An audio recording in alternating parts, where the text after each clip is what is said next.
தென்றல், தெய்வமகள், திருமதி செல்வம், கோலங்கள். கோலங்கள் இது எல்லாமே வந்து தமிழ்நாடு முழுவதும் ரொம்ப பிரபலமான சீரியல். எல்லாத்துலயும் வந்து மேம் தான் இருந்திருக்காங்க. அதுவும் திருமதி செல்வம்ல பாருங்க மேம், அதை கொஞ்சம்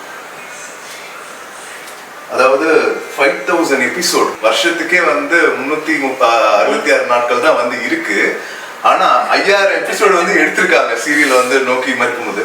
மேம் இதுல வந்து உங்களுக்கான டாஸ்க் இல்லையா? ஆனா ஒரு ஃபேமிலி ஃபங்க்ஷன் வந்திருக்கும், உடம்பு சரியில்லாம போயிருக்கும், இல்ல அந்த மாதிரி இருக்கும்போது நீங்க என்ன பண்ணுவீங்க? ஒரு இல்லாம இல்ல அது மாதிரிலாம் லீவ் எல்லாம் அப்போ எடுக்க முடியாது. ஸோ ஃபேமிலி ஃபங்க்ஷன்னா முன்னாடியே சொல்லிட்டு முன்னாடியே முன்னாடி பேக்கப்ஸ் இருக்கும். இப்போ கரண்ட் சினாரியோல இன்னைக்கு டப் பண்ணி இன்னைக்கு ஷூட் பண்ணி நைட்டு டப் பண்ணி அடுத்த நாள் டெலிகாஸ்ட் அப்படி போயிட்டு இருக்கு. இது ஆமா, இந்த காலகட்டம் வந்து கொஞ்சம் ஒரு 2-3 நாள் முன்னாடி எடுத்துருவாங்க. ஸோ நான் லீவ் போடுறேன்னா உங்களுக்கு முன்னாடியே சொல்லிடுவேன், கல்யாணத்துக்கு போறேன் அப்படின்னு. மேக்ஸிமம் நான் சென்னையை விட்டு எங்கேயும் போக மாட்டேன். சென்னைக்குள்ளே நம்ம வந்து லீவ் போட்டுட்டே நம்ம வந்து போக முடியாது. அது ரொம்ப மிஸ் பண்றீங்களா? ஒர்க்குக்காக நம்ம சாட்டிஸ்ஃபை பண்ணி தான் உங்களுக்கு இத்தனை அங்கீகாரம் வந்து கிடைச்சிருக்கு. ஆனா இன்னொரு விஷயம் கேட்கணும், இந்த கொரோனா டைம் ஒன்று இருந்தது, அதுக்கு முன்னாடி ஃப்ளட் டைம்ல இருந்தது.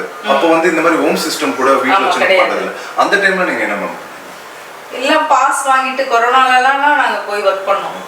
ஃப்ளட்லயும் ஒர்க் பண்ணோம். அது எப்படி போனோம்னு தெரியாது. ஃப்ளட்லயுமே டப் பண்ணோம். ஃப்ளட்லயும் ஒர்க் பண்ணிருக்கீங்க, கொரோனா டைம்லயும் ஒர்க் பண்ணிருக்கீங்க.